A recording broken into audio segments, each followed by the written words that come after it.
आज हम टोंक जिले के शिक्षाविद जो शिक्षा के क्षेत्र में लंबे समय से जुड़े हुए हैं, शिक्षा के क्षेत्र में प्रगति या किस तरह से बदलाव आया उस पर चर्चा के लिए हम गोवर्धन जी सर से निदेशक सेंट जोसेफ स्कूल से बात करना चाहेंगे। वो हमसे जुड़े हुए हैं। सर, किस तरह से आपका नाम पता? धन्यवाद, आप लोगों ने मुझे अवसर दिया आपके चैनल पे बोलने के लिए।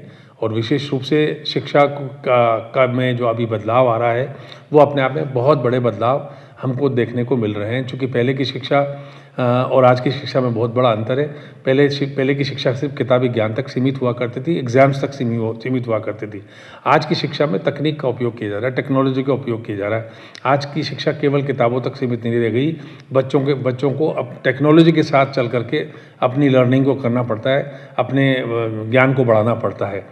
आज जो है, पहले के एजुकेशन के अंदर मार्क्स का बहुत बड़ा अहमियत हुआ करती थी। बच्चे अच्छे से अच्छा रिजल्ट लाने के लिए कोशिश किया करते थे। आज उसकी इतनी ज़्यादा अहमियत नहीं रह गई।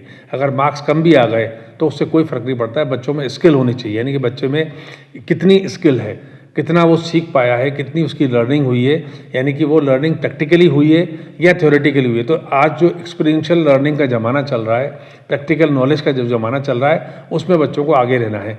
बच्चों को यानी कि बच्चों में जो नॉलेज है वो नॉलेज किताबी लेवल तक नहीं होनी चाहिए, बल्कि उनके अंदर कैसे अपने आप को दक्षता के साथ आगे बढ़ाना है, वो बदलाव आज के एजुकेशन में देखने को मिल रहे हैं। अभी जो देख रहे हैं कि बच्चा जब अपना स्कूल पूरा करता है तो उसको कॉम्पिटिटिव एग्ज़ाम्स फेस करने पड़ते हैं। तो आने वाली प्रतिस्पर्धा की दुनिया में बच्चा अपने आप को कैसे बनाए रख सकता है, उसके लिए उसको बहुत ज़्यादा स्किल्ड होना पड़ेगा, तकनीक का यूज़ करना पड़ेगा, ताकि वो दुनिया में आगे अच्छा कर सके। आपकी जो संस्था है लंबे समय से सेवाएं दे रही है, वहाँ से किस तरह से टॉप पोजीशन पे बच्चे निकले हुए हैं, किसी सत्र में जानकारी बताइए सर। देखिए, अब चूँकि हम लगातार 2004 से बोर्ड के रिजल्ट्स देते आए हैं।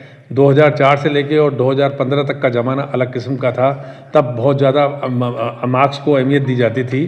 तो मुझे ये कहते हुए अतिशयोक्ति नहीं है कि 2004 में हमने पहले ही परिणाम में राजस्थान टॉप किया था विज्ञान वर्ग में 12th क्लास के अंदर। उसके बाद लगातार हम मेरिट्स देते आए। हमने एक साथ राजस्थान बोर्ड की मेरिट लिस्ट में 10 में से 5 जगहें भी बनाई हैं स्टेट के अंदर। तो लगातार हम मेरिट्स देते रहे। मुझे ये कहते हुए बड़ी खुशी और गर्व भी है कि हमारे यहाँ से पढ़े हुए छात्र जो है, छात्र छात्राएँ जो है, आज बड़े बड़े ओहदों पर बैठे हुए, बड़ी बड़ी पोस्ट पर बैठे हुए। आज अगर आप टोंक के सआदत हॉस्पिटल चले जाएँ तो वहाँ आपको जितने भी डॉक्टर्स मिलेंगे उनमें 30% हिस्सा हमारे स्कूल का है।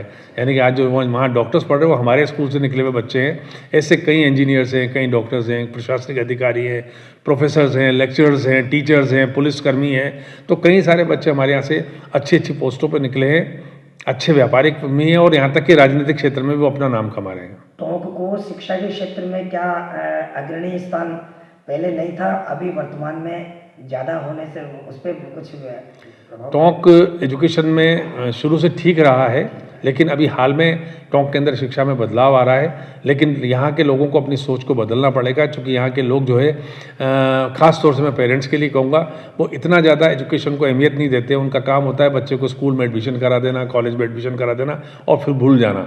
मैं पेरेंट्स को ये कहूँगा कि चूँकि स्कूल और पेरेंट्स दो पहिए होते हैं, एक पहिया पंचर होकर के नहीं चल सकता है।